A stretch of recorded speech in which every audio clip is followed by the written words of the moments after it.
We are continuing our Strong Voices series around what are the challenges with land ownership for rural farmers in Honduras. According to very recent statistics, 44% of the rural population in Honduras either has no or very limited access to land. So that means over 200,000 families who live here in the rural areas of Honduras don't have access to owning their own land. Not only that, but actually 27% of that rural population not only doesn't access land or have access to land, but also doesn't have access to secure employment. So you can imagine that what that means is that these families are living in very extreme conditions. 1.6% of farmers own 40% of the agricultural land overall. In other words, there's a very small percentage of the population who owns a huge percentage of what is considered farmable land within Honduras. And what we also know about that is that many of those, of that 1.6%, some of those are large American-owned companies. In the 1960s, there was something called the Agrarian Reform Law in Honduras, and the purpose of that reform was to create more access to land for small farmers. In fact, what they were trying to do is take away some of the land from large farm owners, particularly who weren't even farming the land that they owned, and create more opportunities for people who were living on that land and working that land to also be able to own that land. And what we find is that after that took place, there was a lot of conflict as campesinos, or farmers in those rural areas, tried to fight in order to find ways to honor that law and really become landowners. So here's a few words from Elvia Alvarado. The peasants who don't have any. You soldiers are the sons of peasants. We know that you have to follow the orders of your bosses. We understand that. Don't worry, we don't want a confrontation. We are peacefully claiming our rights as Hondurans, as peasants, under the Agrarian Reform Law.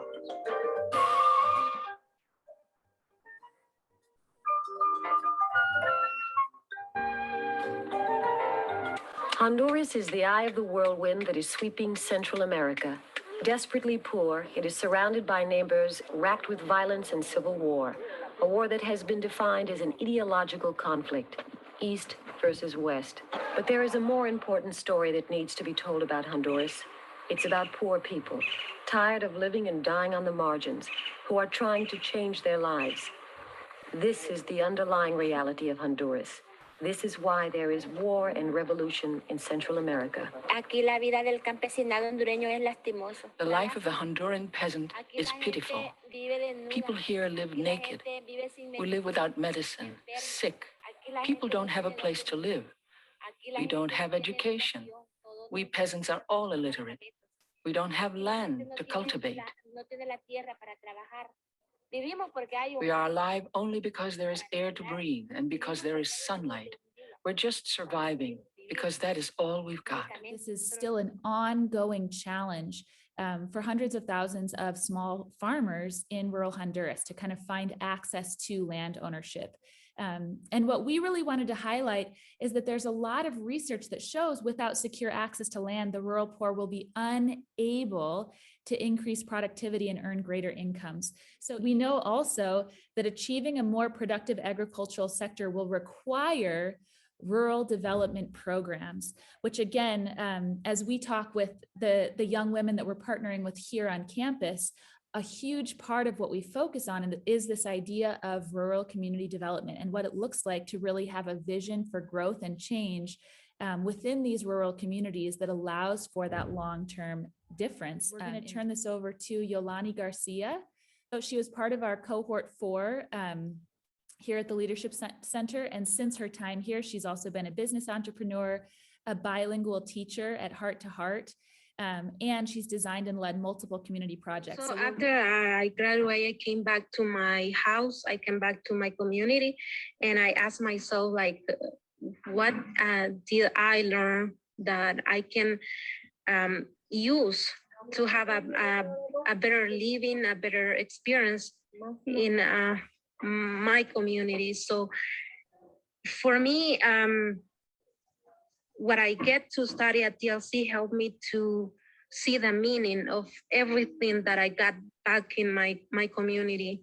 And having the own land TLC loan, we started launching a new farming business, and now we are a legal business. Has been a huge change for us. We are selling to markets in San Pedro Sula, and that is because we have our land that give us the chance to prove to markets that we are a good option. I have talked to many farmers.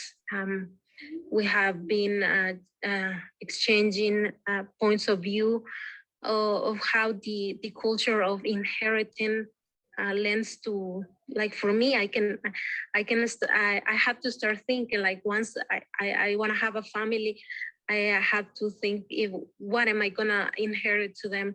What is gonna be really valuable for them? And for many people in here, having a land that is inherited from their parents means a lot. Have a property where we can produce, a property where we can build our houses, a place that we can call home. And myself and from my family, I can say thank you to TLC support. Thank you to the TLC education I got. I have become more confidently about myself, and I can transmit that and that to the people around here. So what does it look like for women to own land or inherit land? In my family, we are expecting that the land that my father has is going to be split evenly for us. We are 2 women and my brother, 1 man. So it has been changing since more of the leaders of the community have been gathering in, pointed out that, that the rights that women now have. And even that is not common in all the communities.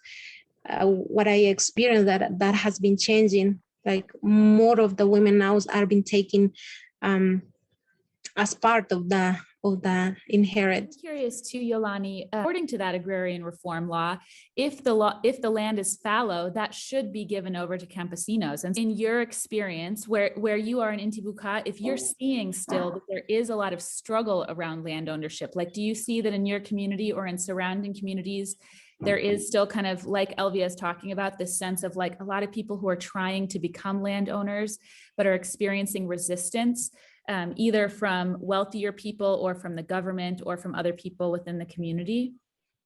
Yes, one of our workers, his grandfather has a land in another town, and he had a lot of plantation, little banana, coffee. So they have this land, and they don't have the legal documents, which makes a huge difference. Like, once you have the legal documents, that's what matters. And they didn't have that. They went over that town to plant this land. 4 years that they have been producing coffee. They were asked to leave. Like, it wasn't like come to a meeting, we can discuss, like, if you have the documents, something like that, like have a meeting that they can give them in notice what is happening.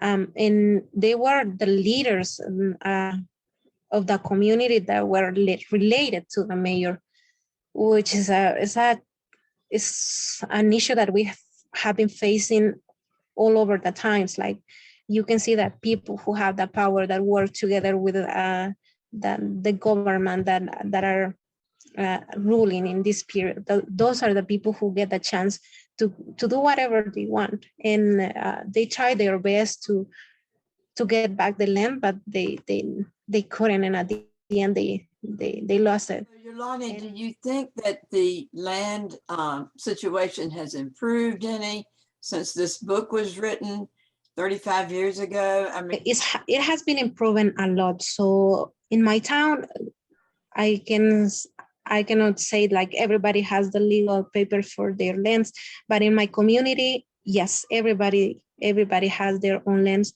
And the good thing is that also we have a community board directors that is controlling how people are not abusing like the limits. Like if this is the main road, you have to respect it, no matter if you sell, no matter if you inherit that land. The people, the new people that are coming to get that land, to own that land, has to respect that. So that's a good thing in this community. Like it's improving a lot.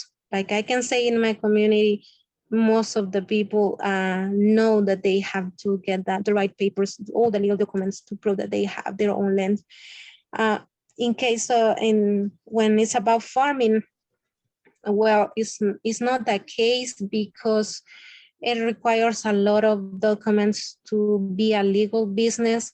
And also you have to start doing taxes for the government. Oh, yeah. Not many people want to do that. Not many people want to Nobody become wants a to pay legal taxes. businessman. Yeah, they rather just to sell a little bit of amount in the local market or people around here. Thank you, Yolani, so much for sharing with us about your community and your experience.